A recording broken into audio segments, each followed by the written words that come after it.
Good morning and Shabbat Shalom. I'd like to welcome you to this very special segment of our Shabbat greetings on Friday mornings. I have the pleasure of introducing our Rabbi Emeritus, Rabbi Schild, who will be interviewed on this morning segment in preparation for the celebration that we're going to be having of Rabbi Schild's 100th birthday on Sunday, June 7th. As you know, unfortunately, because of the pandemic, we had to cancel the celebration that we had been planning in March. But we, of course, had never forgotten Rabbi Schild and the opportunity to share this very special year of his with the entire congregation and the community. Just a reminder again that on June 7th at 1:30 p.m., we are going to be gathering in our cars at Beth David on Yeoman's Avenue. If you would like to decorate your car, please bring everything there and you can decorate. At approximately 2 o'clock, we are going to be slowly driving together, one car after the other, past Rabbi Schild's house to wave, to show your festive cars in celebration, and to honor him on this very special year of his.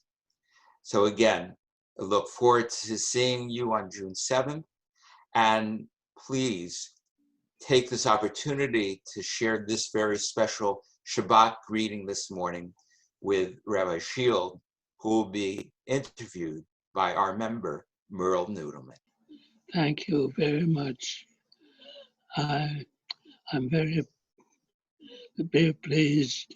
I'm thrilled that there is an opportunity to relate to not only my family, but to my congregation, which is really my extended family.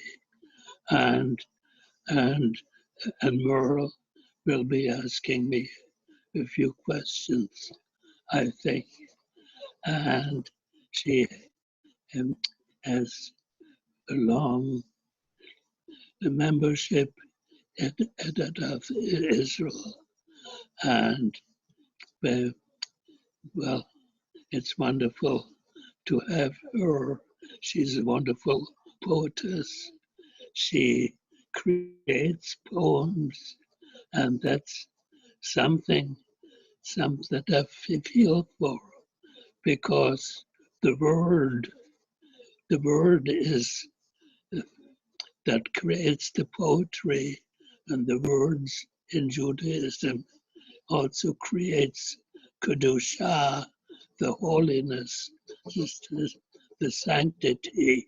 So a word can be the messenger for very deeply thought and very deeply felt emotions and knowledge. So I will be pleased. I will be very pleased if Merle challenges me with a few good questions, and I'll try to answer them. Thank you, Rabbi Schild. I first want to express a mazel tov and best wishes to you on your 100th year, on my behalf, on my family's behalf, and behalf of the congregation. I am honored and delighted to have the opportunity to dialogue with you, and especially on this auspicious occasion. You have imparted so much wisdom and guidance for many decades. And of course, you are so widely respected and admired that it's just very special for everyone to have yet another opportunity to hear you address us. And in that regard, I have my first question. Rabbi, what are the things that have given you the most joy in life? Well, that's really very deep. Well, it's easy to describe what created my joy, what made it worthwhile to work and to labor and to work hard. But how you can, I don't know how to prioritize what is most more important to me. The family, of course, my marriage, my being a parent and a grandparent and an ancestor. I have great grandchildren, a, a fifth congregation, a fifth generation. So that of course was a source of great happiness and gratitude.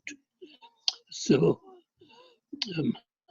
my to have that relationship to the shul that I had to its members, and above all, the friendships, the personal friendships that I was able to create.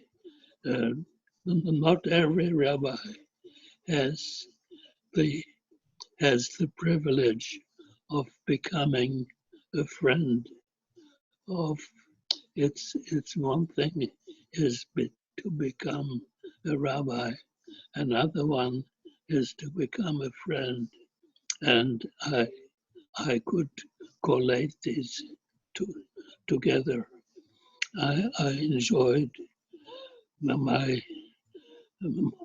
my sport. My sport was running long distances, and I ran many miles. Well, actually running is a spiritual thing. Also, it's not just a physical effort. It is also the overcoming my weakness, my overcoming tiredness,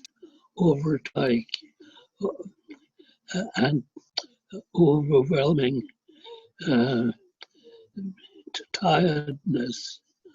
Oh, so running is really a trial itself.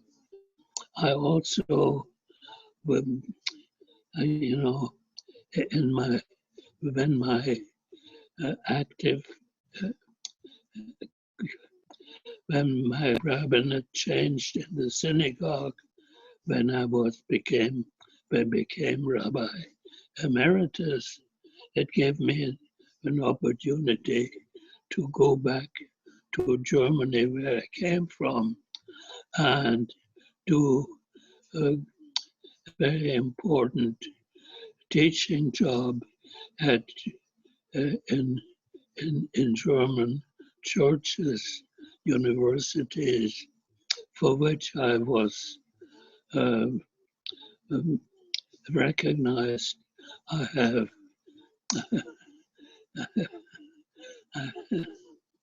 I'm almost ashamed to put the two together, but I enjoyed being made a member of the Order of Canada, and Germany did a similar thing, and an important German university made me an honorary doctor of philosophy.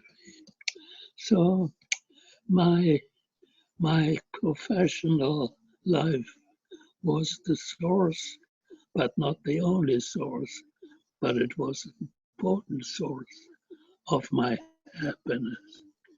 So it was profession and friendship and also the enjoyment of art, especially of poetry, literature.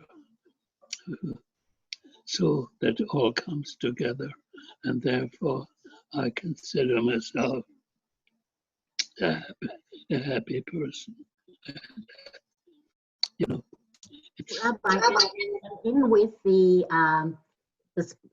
written word, which you love and you started our talk today with, is of course your wonderful books that you have produced and shared with us.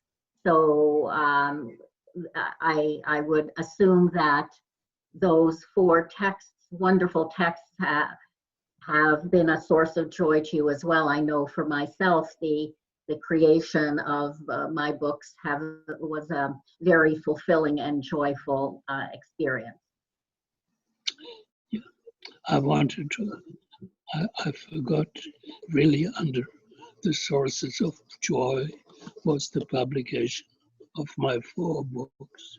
I'm very proud and satisfied that I was able to do that. So I have another question for you. And this question is, why did you decide to become a rabbi? well, I didn't really, guess I did decide. But from my childhood on, I used to enjoy reading. I think I was about less than 5 years old when I was reading books.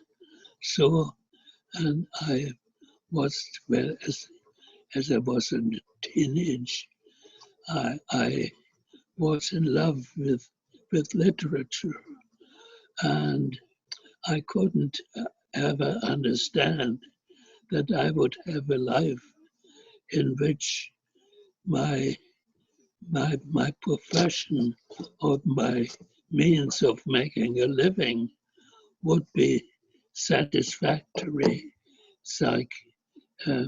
psychologically, emotionally, and religiously.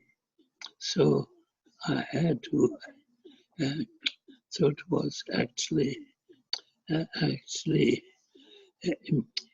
let's say, let me go back to the year 1947. 1947 was an important year for me because I got my Bachelor of Arts, my BA, from the University of Toronto, and in the same year I was ordained as a rabbi by Rabbi Price. So I was very happy because Rabbi Price made me a teacher in the yeshiva for younger children, and at the same time, the University of Toronto also gave me a chance to teach. I had an office at the university, University College, and I taught for for professors who were on sabbatical. So I had 2 jobs at the after I got the smicha, the ordination. I became rabbi of the Romanish Shul Adath Israel, and at the same time I had a little job at the university. Then the university made me a proposition.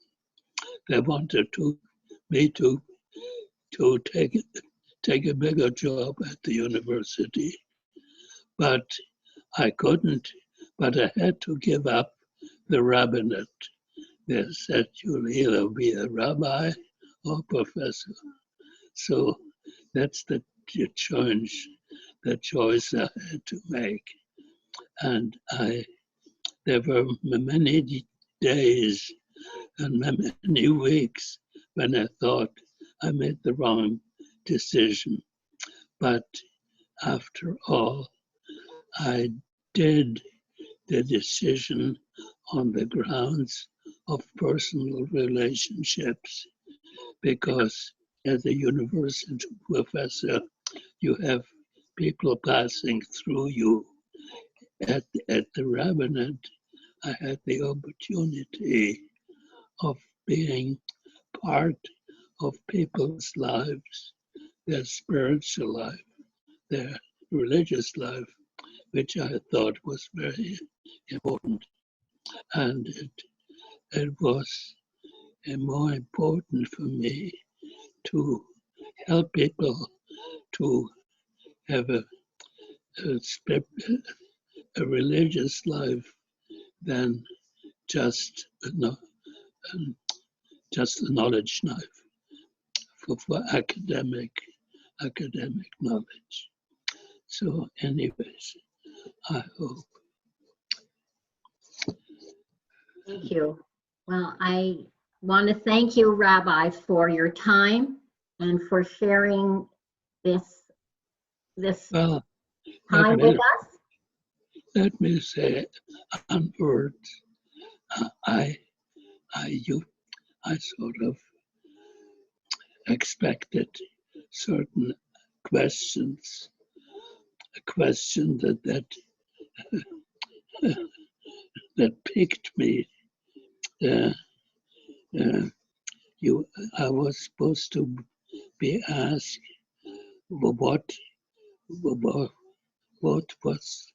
what surprised me in my life. What has surprised you in the most lifetime? Oh, yes. Would you like to address that question I sent you as well, Rabbi? Sure. Please. I can tell. Naturally, I was always surprised that I was successful. But the thing, when I took the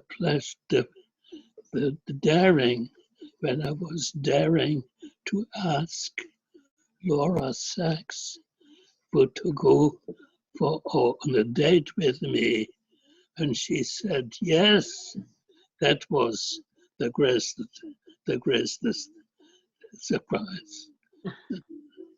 So yes, thank you. Yes, and of course we have your wonderful book that shares in more detail about your meeting and your courtship and marriage to Laura, who was such a fine and wonderful woman.